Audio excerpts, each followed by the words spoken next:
नमस्ते, मैं डॉक्टर संपत राम रेगर से आचार्य राजनीति विज्ञान SRP गवर्नमेंट कॉलेज बांदीकुई। प्रिय विद्यार्थियों, आज हम BA पार्ट 3 के प्रश्न पत्र प्रथम में मैकियावली के मानव स्वभाव और नैतिकता एवं धर्म संबंधी विचारों का अध्ययन करेंगे। यहाँ पे मैकियावली ये मान के चलता है कि सरकार का स्वरूप निर्माण करने वाले मनुष्यों का स्वभाव ही निर्धारित करता है कि उनका स्वभाव कैसा है। मैकियावली ने अपने शासन के स्वरूप में जो महल खड़ा किया वह मानव स्वरूप के आधार पर ही है। मैकियावली के मानव स्वभाव की जो विवेचना की वह अनिवार्य रूप से तत्कालीन इटली के निवासियों के स्वभाव एवं चरित्र पर आधारित है। इसके संबंध में अगर हम प्लेटो के विचारों की विवेचना करें तो प्लेटो ये मान के चलता है कि मनुष्यों को स्वभावतः सद्गुणी, वर्चुअस या यूँ कहें भला, या इस प्रकार से भी कह सकते हैं कि वह देवी प्रवृत्तियाँ रखने वाला अपने आप को समझता है। किंतु मैकियावली मानव को दानव समझता था। इसके विपरीत यानी प्लेटो के जो चित्रण किया मानव के स्वभाव का, वहाँ पे मैकियावली उसका उल्टा मानता है। वो ये मानता है कि मानव को दानव समझता था, वह उसकी प्रवृत्तियों या उसके स्वभाव घोर स्वार्थी या यूं कहें कि वो दुष्ट मानता था। इस प्रकार का स्वभाव वो दुष्ट के अंतर्गत लेता था। इसके मतानुसार मनुष्य की सब सामाजिक, इसके साथ साथ राजनीतिक चेष्टाओं और क्रियाओं का मूल प्रेरणा स्रोत घोर सर्व स्वार्थवादी की भावना थी। यानी वो अपने स्वभाव में इस प्रकार का घोर भावना रखता था। मनुष्य सभी कार्य अपना स्वार्थ सिद्ध करने के लिए तथा अपने आप को लाभ पहुंचाने के लिए करता था। मैकियावली ने अपनी जो प्रसिद्ध पुस्तक है प्रिंस, उसके 17वें अध्याय में ये लिखा है कि सामान्य रूप से मनुष्य के बारे में ये कहा जा सकता है कि वह कर्तधन या चंचल या झूठे या कायर और लोभी होते हैं। जब तक कि अपने आप को सफलता मिलती है वह पूर्ण रूप से आपके बने रहेंगे। इस प्रकार से वो मान के चलता है। वो अपने आपके लिए उस समय तक अपने रक्त के साथ साथ संपत्ति, जीवन और बच्चों को बलिदान करने के लिए तैयार रहेंगे जब तक कि उसकी आवश्यकता दूर रहती है।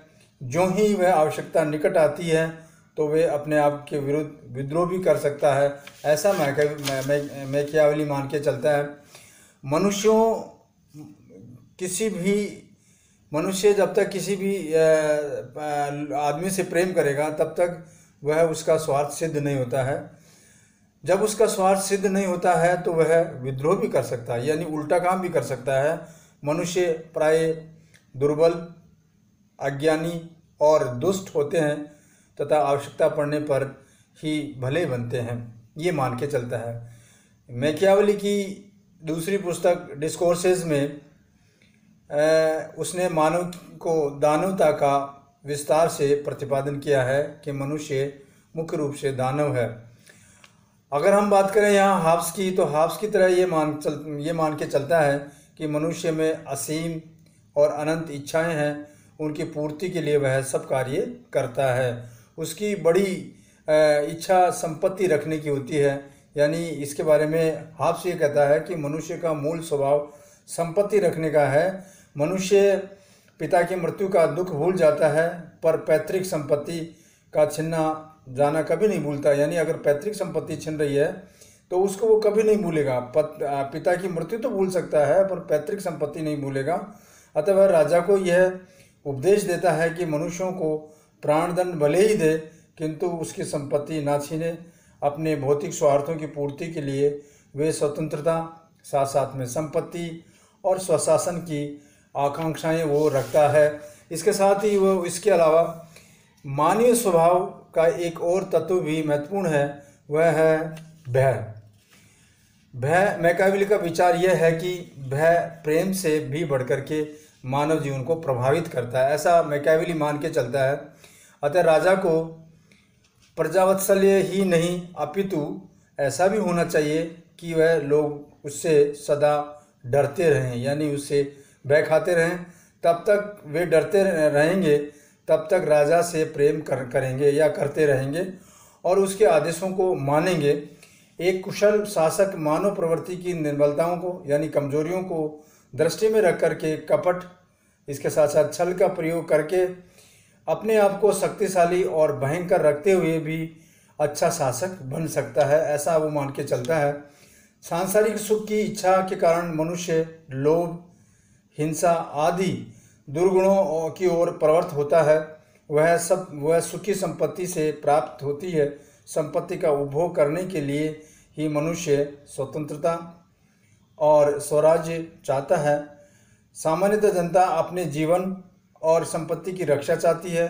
प्राचीन यूनान के नगर राज्यों का उद्देश्य आदर्श राज्य की आध्यात्मिक उन्नति करना चाहता है, यानी प्राचीन यूनान के राज्य थे वो आध्यात्मिक उन्नति करना चाहते थे। ईसाई धर्म का प्रचार होने पर राज्य को परलोक को सुधारने और उसे प्राप्त करने की परिस्थिति को उत्पन्न करने का साधन समझा गया। किंतु मैकियावेली ने राज्य के उद्देश्य की आधुनिक कल्पना को सामने रखता है और जिसके अनुसार वो सांसारिक समृद्धि को बढ़ाना और सुख की सृष्टि करना ही राज्य का प्रधान प्रयोजन है, यानी उद्देश्य है। तो ये मानव स्वभाव के बारे में चित्रण था। अब हम बात करेंगे नैतिकता और धर्म संबंधी विचार, यानी मैकियावेली के नैतिकता और धर्म संबंधी विचारों के बारे में उन्होंने क्या अपने मत रखे हैं। इसमें अगर हम राजनीति का नैतिकता और धर्म से पृथक्करण करें तो मैकियावेली के विचार एक प्रधान विशेषता यह है कि राजनीति शास्त्र को नैतिक शास्त्र और धर्म शास्त्र के प्रभाव से पृथक, सर्वथा मुक्त यानी अलग, पृथक और स्वतंत्र रखना चाहिए, करना चाहिए। इसके साथ ही इस दृष्टि से वह सर्वथा मौलिक विचार और प्राचीन एवं मध्यकालीन विचारकों से सर्वथा उसके विचार भिन्न हैं। सोफिस्टों ने अतिरिक्त सभी यूनानी विचारक, जिसमें हम बात करेंगे सुकरात की, प्लेटो की और अरस्तु की, जिन्होंने नैतिक जीवन को बहुत बड़ा योगदान दिया या बहुत बड़ा महत्व दिया। उन्होंने कहा वर्च्यू ऑफ नॉलेज, सद्गुण ही ज्ञान है, इस प्रकार की बात वो रखते हैं। चर्च के विचारक ईश्वरीय नियमों तथा ईश्वरीय ज्ञान के अगाध वो उसमें श्रद्धा रखते थे। उनका समुचित राजनीतिक चिंतन धर्म से अनुप्रणित था, यानी धर्म से बिल्कुल लगा हुआ था। किंतु मैकियावेली मध्य युग का पहला ऐसा विचारक था जिसने राजनीति को स्पष्ट रूप से नैतिकता के सिद्धांतों को तिलांजलि दी, यानी राजनीति को नैतिकता के सिद्धांतों से दूर रखा। उसने धर्म को धत्ता बताते हुए अर्धचंद्र देकर उसे राजनीति क्षेत्र में प्रभुसत्ता के पद से वंचित किया और इस प्रकार प्राचीन और मध्यकालीन से चली आ रही धर्म प्रधान राजनीति विचारधारा से इसे अलग किया। ये एक बहुत बड़ी बात है कि मध्यकालीन में मैकियावेली जैसे विचारक ने इस प्रकार से धर्म और राजनीति और नीति शास्त्र को दूर रखा। वह इसके संबंध में वो मान के चलता है कि वह जिसकी लाठी उसकी भैंस की कहावत को चरितार्थ करते हुए कहता है कि शक्ति और सत्ता, यानी दोनों शक्ति और सत्ता प्राप्त करने और सुदृढ़ बनाने के लिए सब प्रकार की अनीति, साथ साथ में कुकर्म, अधर्म, पाप, विश्वासघात, हत्या, हिंसा और क्रूरता सब जायज़ हैं, ऐसा मान के चलते हैं कि ये इस प्रकार की सब बातें उसके लिए जायज़ मानी गई हैं। इसके साथ ही यदि राजनीति में व्यवहारिक रूप से इस सिद्धांत का पालन अनादिकाल से हो रहा है, तथापि इसे नग्न सत्य के रूप में सर्वथा मैकियावेली ने ही घोषित किया है। उनका ये कहना था कि राजा के लिए धर्म द्वारा प्रभावित प्रतिपादित शुचिता एवं पवित्रता जीवन भले ही सैन्य हो, किंतु इतिहास में उसे राजा को अधिक सफलता मिली है, जिससे धार्मिक जीवन की उपेक्षा की दृष्टि से वो देखा है। अतः राजा को ऊपर से दयालु, विश्वासी, धार्मिक, सच्चा होने का ढोंग करते हुए आवश्यकता पड़ने पर निर्दयी, विश्वासघाती, अधार्मिक, झूठा बनने के लिए तैयार रहना चाहिए। उसने इसे पोप अलेक्जेंडर षष्ठ के उदाहरण को से पुष्ट करते हुए कहा कि अलेक्जेंडर ने लोगों को धोखा देने के सिवाय कुछ भी नहीं किया। वह धोखा और ढोंग राजा के लिए जरूरी समझता है, और ढोंग राजा के लिए इस प्रकार से कहता है कि राजा में जहाँ भी एक ओर शेर का साहस होना चाहिए, वहाँ दूसरी ओर लोमड़ी की धूर्तता और मक्कारी तथा चालाकी की आवश्यकता होती है। वह समझता है कि सांसारिक सफलता सबसे बड़ा लक्ष्य माना गया है। उसके मतानुसार अनैतिक साधन का अपनाना अनुचित नहीं है, किंतु आवश्यकता है लक्ष्य की सफलता साधनों को पवित्र या न्यायोचित बना देती है। उसने क्रूरता, विश्वासघात आदि जघन्य कृत्य करने वालों को अनेक उदाहरण प्रिंस में, जो उनकी प्रसिद्ध पुस्तक है, उसमें उन्होंने दिया है। यही गनीमत है कि मैकावेली ने सफलता पाने के लिए किए जाने वाले जघन्य कृत्य को एक बार करने के लिए कहा कि इस प्रकार से एक बार करिए आप, इस प्रकार से सब उचित है। उसके कथानुसार एक बार स्वार्थ सिद्धि हो जाने के बाद में फिर धूर्ततापूर्वक या अनैतिक कार्यों के स्थान पर ऐसे कार्य किए जाने चाहिए जिससे प्रजा को लाभ ही लाभ हो। ये व्यवस्था भी उसने राज्य को सुदृढ़ रखने के लिए की दृष्टि से बनाई गई है। मैकियावेली ने घोर अनैतिक कार्यों का समर्थन तथा नीति शास्त्र से राजनीति शास्त्र का प्रतिकरण 3 कारणों के आधार पर किया। यानी नीति शास्त्र और राजनीति शास्त्र किस प्रकार से अलग अलग हैं या किस प्रकार से हम इनको अलग अलग कर सकते हैं। मैकियावेली ने इन कारणों को बताया, जो 3 कारण हैं। पहला कारण है यूनानी दार्शनिकों की भांति वह राज्य को सर्वोत्तम और सर्वोच्च संगठन समझता है। यानी यूनान में राज्य को सर्वोच्च माना गया है। राज्य के हित सब व्यक्तियों के हितों से ऊपर है। अतः जब राज्य की सुरक्षा संकट में हो तो इस बात का कोई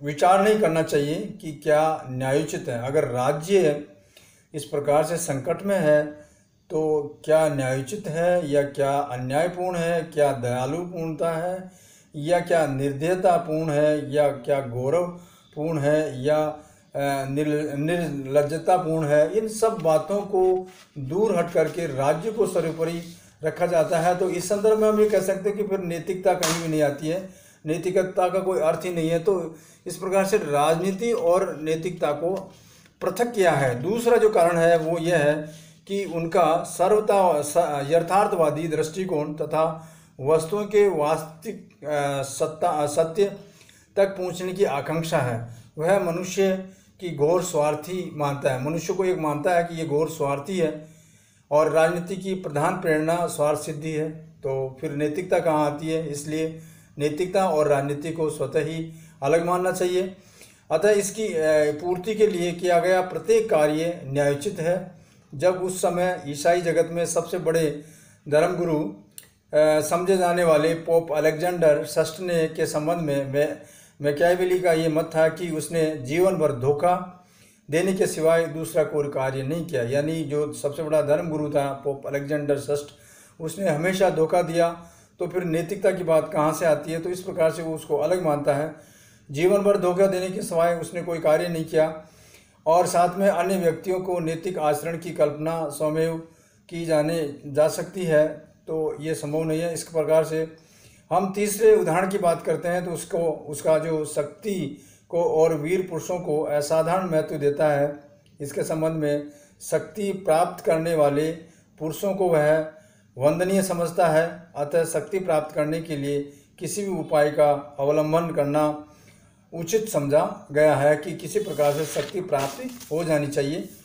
उसके इस दृष्टिकोण के कारण धार्मिक प्रभाव से सर्वदा मुक्त, कोरी या क्योंकि सांसारिक सफलता को महत्व देने वाले भौतिक और अधर्महीन राजनीतिक शास्त्र का जन्म हुआ है। तो इस प्रकार से ये 3 कारण थे जिसके आधार पर राजनीति और नीति शास्त्र को अलग माना गया। अब हम बात करते हैं मैकियावेली का धर्म के प्रति दृष्टिकोण, वो क्या मान के चलता है। इसके संबंध में हम जानकारी प्राप्त करेंगे। राज्य की आवश्यकता के लिए धर्म विरोधी कार्यों का प्रबल समर्थन होने पर भी राजनीतिक दृष्टि से धर्म को बहुत बड़ा उपयोगी समझा। यानी धर्म का महत्व को बहुत बड़ा कार्य माना है, क्योंकि धर्म से भय से लोग राज्य के नियमों का पालन करते हैं। अगर धर्म है तो धर्म में भय है, और भय है तो उसको राज्यों का नियमों का पालन करेंगे। उसका ये मत यह है कि धार्मिक नियमों का पालन गणराज्यों की महत्ता का कारण होता है। इसकी उपेक्षा राज्यों के विनाश को उत्पन्न करती है, ऐसा वो मान के चलता है। यानी कि उपेक्षा करेंगे तो राज्य का विनाश होगा। जो राजा और गणराज्य अपने आप को बनाए रखना चाहते हैं उनको धर्म का पालन करना अनिवार्य होगा। उन्होंने धार्मिक विधियों की पवित्रता को सुरक्षित रखना चाहिए, वो ये मान के चलता है। उसके प्रति वो उचित श्रद्धा का व्यवहार करना चाहिए या होना चाहिए। राज्य में धर्म की महत्ता उसकी दृष्टि से इसलिए है कि वह सभ्य समाज का आधार है। वह लोग शासकों द्वारा बनाए नियमों की कई बार उपेक्षा करते हैं, किंतु धर्म के दैवीय नियमों को, ईश्वरीय आदेशों को समझकर उसका उल्लंघन नहीं करना चाहिए। इस प्रकार से वो मान के चलता है। सामान्य रूप से धर्म का समर्थक होते हुए भी वह ईसाईयत का कड़ा आलोचक है। वह मानता है कि ईसाईयत से नम्रता आदि के गुणों को अपनाने पर बल देने वाले धार्मिक सिद्धांतों ने इटली वासियों को भीरू तथा दब्बू बना दिया। मैकियावेली के समय पोप अव्वल दर्जे के धूर्त और दुराचारी थे। वो इस प्रकार से लोगों को बेवकूफ़ बनाते थे। वह उनका विरोधी केवल इसलिए नहीं था कि वह अधार्मिक थे, किंतु इसलिए था कि वह इटली की एकता में बाधक थे। अतः वह पोपों का विरोधी था। चर्च और धर्म के संबंध में उसका ये धारणा थी कि राज्य से स्वतंत्र और उसके ऊपर अधिकार रखने वाला तथा उसे नियंत्रित करने वाला नहीं होना चाहिए, किंतु उसके उद्देश्यों को पूरा करने वाला होना चाहिए तथा इसे राज्य के अधीन रखना चाहिए। धर्म को राज्य के अधीन रखना चाहिए।